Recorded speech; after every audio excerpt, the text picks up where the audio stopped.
नमस्कार। आकाशवाणी जयपुर अजमेर से प्रस्तुत है प्रादेशिक समाचार।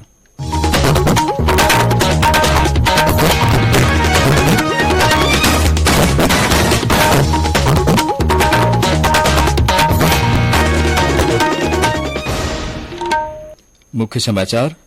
दुनिया भर में आज 9वां अंतर्राष्ट्रीय योग दिवस मनाया जा रहा है। प्रधानमंत्री नरेंद्र मोदी ने संयुक्त राष्ट्र मुख्यालय में समारोह का नेतृत्व किया। देश भर में विभिन्न स्थानों पर सामूहिक योग अभ्यास के कार्यक्रम आयोजित। मुख्यमंत्री अशोक गहलोत ने आज दूसरे दिन भी बिपरजॉय से प्रभावित इलाकों का दौरा किया। लोगों को हर संभव मदद का आश्वासन। और पाली जिले के गोडवाड़ देसुरी में लेपर्ड कंजर्वेशन रिजर्व विकसित किया जाएगा।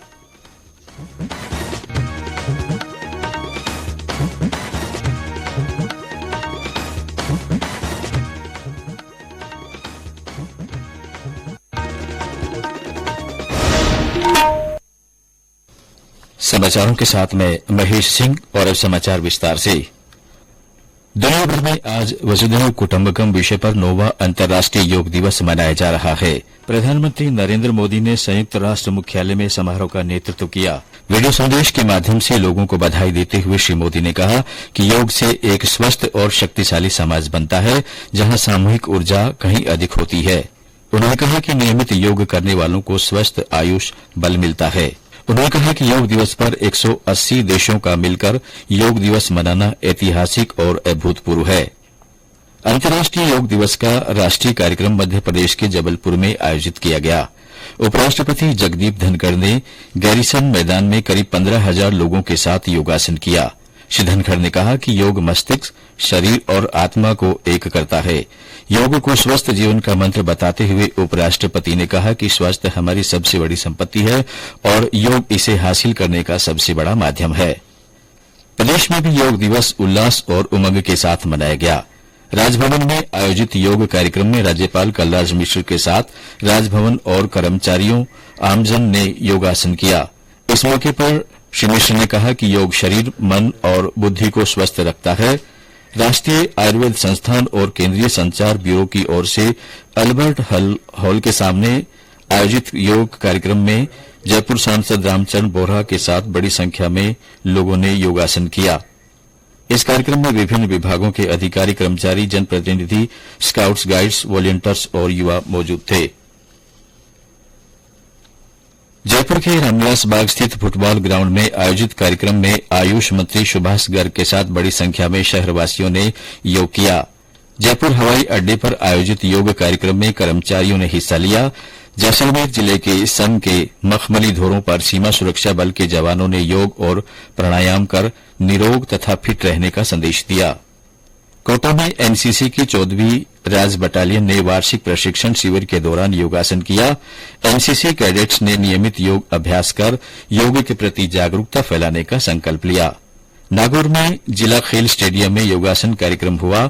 जिले के सभी ब्लॉक, ग्राम पंचायत मुख्यालयों पर योगा फॉर वसुधैव कुटुंबकम की थीम पर योगा दिवस मनाया गया।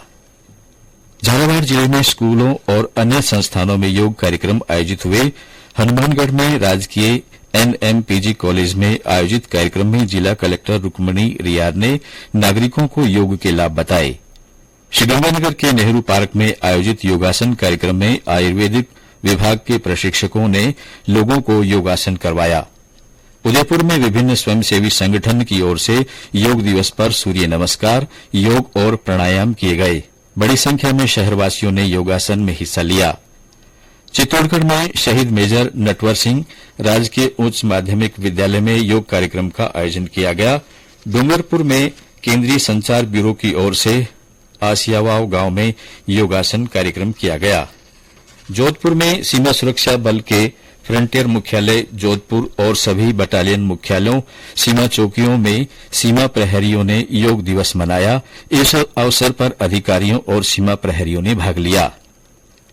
प्रधानमंत्री ने अमेरिका में स्वास्थ्य क्षेत्र के जाने माने विशेषज्ञों के एक समूह से बातचीत की। उन्होंने अच्छी स्वास्थ्य देखभाल के लिए डिजिटल प्रौद्योगिकी के इस्तेमाल सहित स्वास्थ्य क्षेत्र से संबंधित विभिन्न विषयों पर चर्चा की। श्री मोदी ने विभिन्न थिंक टैंक विशेषज्ञों के साथ विकास और भू राजनीतिक मुद्दों पर भी बातचीत की।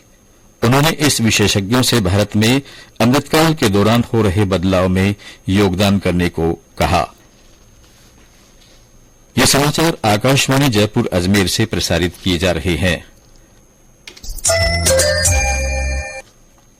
मुख्यमंत्री अशोक गहलोत ने कहा है कि विपर्जय से प्रभावित लोगों की नियमों के तहत हर संभव मदद की जाएगी। श्री गहलोत आज लगातार दूसरे दिन भी विपर्जय से प्रभावित इलाकों के दौरे पर रहे। मुख्यमंत्री ने सुबह जालोर के सर्किट हाउस में प्रभावितों से मुलाकात कर उनकी समस्याएं सुनी। इसके बाद उन्होंने पाली के कई क्षेत्रों का हवाई सर्वेक्षण कर स्थिति का जायजा लिया और प्रभावितों से मुलाकात कर हर संभव मदद का आश्वासन दिया। श्री गहलोत ने अधिकारियों को प्राथमिकता से बिजली आपूर्ति बहाल करने और सड़कों की मरम्मत करने के निर्देश दिए। राज्यपाल कलराज मिश्र ने भी आज जोधपुर के संभागीय आयुक्त तथा सिरोही, जालोर और पाली के जिला कलेक्टरों से फोन पर बात की। इस दौरान राज्यपाल ने तूफान और भारी बारिश से हुए नुकसान के बारे में जानकारी ली। उन्होंने इन क्षेत्रों में हुए नुकसान पर चिंता जताते हुए राहत और बचाव के निर्देश दिए। शिविर जी ने भामाशाहों और स्वयंसेवी संस्थाओं से भी राहत कार्यों में जिला प्रशासन का सहयोग करने की अपील की। इस बीच सेना के साथ एसडीआरएफ और एनडीआरएफ की टीमें राहत कार्यों में जुटी हैं। पिछले 2 दिनों से बारिश नहीं होने से अब गांवों और कस्बों में पानी कम हो रहा है, लेकिन अब भी निचले इलाकों में पानी भरा हुआ है। इस बीच राज्य के कुछ जिलों में आज भी तेज बारिश हुई। जयपुर में सुबह 2 से 3 घंटे हल्की से मध्यम बारिश हुई। इसके अलावा दौसा, अलवर, भरतपुर और धौलपुर में भी कहीं कहीं हल्की बारिश के समाचार हैं। मौसम विभाग ने आज और कल भी तेज हवाओं के साथ राज्य के पूर्वी जिलों में बारिश की चेतावनी जारी की है। केंद्र में मोदी सरकार के 9 साल पूरे होने पर प्रदेश में विभिन्न कार्यक्रमों का आयोजन किया जा रहा है। इस क्रम में आज दौसा में केंद्रीय पशुपालन, मत्स्य और डेयरी राज्य मंत्री संजय बालियान ने मीडिया कर्मियों को संबोधित करते हुए केंद्र सरकार की 9 साल की उपलब्धियों की जानकारी दी। इस अवसर पर उन्होंने कहा कि प्रधानमंत्री नरेंद्र मोदी के नेतृत्व में देश के हर वर्ग को लाभ पहुंचाने की कई योजनाएं चलाई जा रही हैं। जल जीवन मिशन में कथित घोटाले में शामिल अधिकारियों के खिलाफ मुकदमा दर्ज कराने के लिए राज्यसभा सांसद किरोड़ीलाल मीणा आज भी जयपुर के अशोक नगर थाने के बाहर धरने पर बैठे रहे। श्री मीणा ने थाने के बाहर ही प्रेस कॉन्फ्रेंस कर खान विभाग के करोड़ों रुपए की अनियमितता और घोटाले के आरोप लगाए। उन्होंने कहा कि सीएजी ने भी अपनी रिपोर्ट में खान विभाग में व्यापक अनियमितता की बात कही है। इस दौरान भाजपा प्रदेश अध्यक्ष सीपी जोशी भी श्री मीणा से धरना स्थल पर मिलने पहुंचे।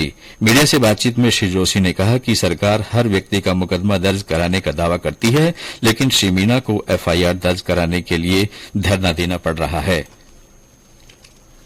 राजस्थान में पिछले 4.5 वर्ष में जो भ्रष्टाचार का खुला तांडव मचा है, के खिलाफ ये लगातार संघर्ष है। एक के बाद एक सबूत के आधार पर इन्होंने आपके बीच में सारे विषय रखे। हमारी सरकार से मांगे कि आप ईमानदार हैं तो आप एफआईआर लॉन्च करें। आपने खुद ने कहा कि हमारी सरकार में कोई भी आए उसका मामला दर्ज होता है और उस पर जांच होती है, तो इस मामलों में आपको डर किस बात का लग रहा है? अगर आप ठीक है तो बच जाएंगे और आप गलत है, कोई अधिकारी दोषी है तो उसके पर मुकदमा चलाओ जी। तो फिर एफआईआर लॉन्च करने में क्यों सरकार घबरा रही है और क्यों पीछे हट रही है? राज्य के सभी सरकारी सीनियर सेकेंडरी स्कूलों में 10वीं पास कर चुके विद्यार्थियों को आगामी कक्षाओं में विषय चयन के लिए मार्गदर्शन दिया जाएगा। इसके लिए स्कूल शिक्षा विभाग ने डायल फ्यूचर कार्यक्रम शुरू किया है। स्कूल शिक्षा विभाग के सचिव नवीन जैन ने आकाशवाणी से बताया कि 10वीं पास करने के बाद विषय का चयन करने में विद्यार्थियों को बड़ी समस्या होती है। उन्होंने बताया कि यह कार्यक्रम करीब 7 दिन का होगा। जिन विद्यार्थियों ने 10वीं कक्षा उत्तीर्ण की है उनको आगे की शिक्षा प्राप्त करने के लिए कुछ गाइडेंस दी जाए, इसीलिए एक डायल फ्यूचर नाम के प्रोग्राम को शुरू करने का प्लान किया गया है। राजस्थान के रूरल एरिया के स्कूल्स हैं उनमें प्राय जो पेरेंट्स हैं वो अपने बच्चों को स्ट्रीम का चयन करने में या अन्य कैरियर विषय पे गाइडेंस देने में समर्थ नहीं है, इसीलिए शिक्षा विभाग द्वारा ये जिम्मेदारी भी उठाई गई है। इसके बाद हमने मटेरियल सिंपल वर्ड्स में तैयार किया है जो 2 तरह से बच्चों को उपलब्ध रहेगा। एक हेल्प डेस्क रहेगा, आप चाहें तो अपने घर से मोबाइल फोन करके दिए गए नंबरों पर बातचीत कर सकते हैं। आने वाले दिनों में ये नंबर बच्चों को पता लग जाएंगे।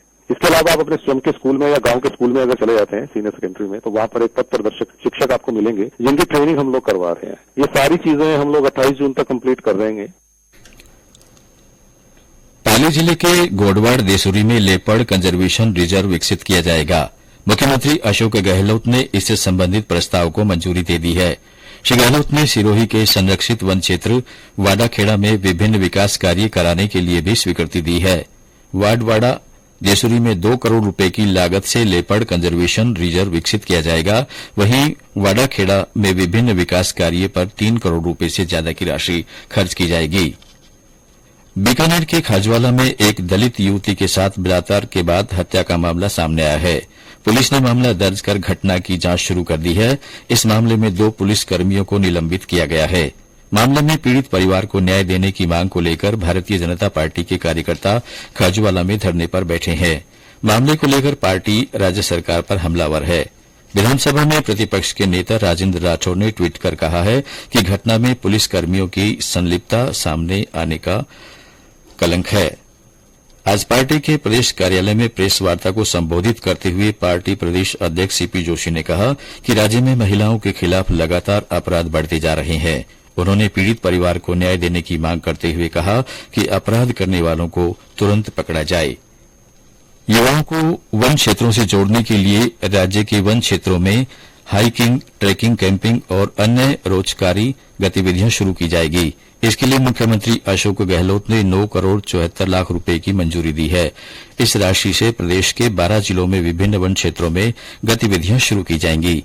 इसमें अजमेर के तारागढ़, अलवर के चुहड़सिद्ध, बारां के रामगढ़ क्रेटर, भरतपुर के ब्रज 84 क्षेत्र, भीलवाड़ा के हमीरगढ़ व मंगरोप, चित्तौड़गढ़ के हथनी, ओदी व मेनाल वाटरफॉल, दौसा के मेढ़ा व गोलमेल, जयपुर के बुचारा व कचरावाला, सिरोही के मातरमाता, सीकर के बेलेश्वर, प्रतापगढ़ के धुलीमाता व कमलेश्वर महादेव तथा उदयपुर के नाल सांडोल क्षेत्र शामिल है। और अंत में मुख्य समाचार एक बार फिर। दुनिया भर में आज 9वां अंतर्राष्ट्रीय योग दिवस मनाया जा रहा है। प्रधानमंत्री नरेंद्र मोदी ने संयुक्त राष्ट्र मुख्यालय में समारोह का नेतृत्व किया। प्रदेश भर में विभिन्न स्थानों पर सामूहिक योगाभ्यास के कार्यक्रम आयोजित हुए। मुख्यमंत्री अशोक गहलोत ने आज दूसरे दिन भी विपर्जय से प्रभावित इलाकों का दौरा किया। उन्होंने लोगों को हर संभव मदद का आश्वासन दिया। और पाली जिले के गोडवाड़ देसुरी में लेपर्ड कंजर्वेशन रिजर्व विकसित किया जाएगा। इसके साथ ही प्रादेशिक समाचार बुलेटिन समाप्त हुआ। नमस्कार।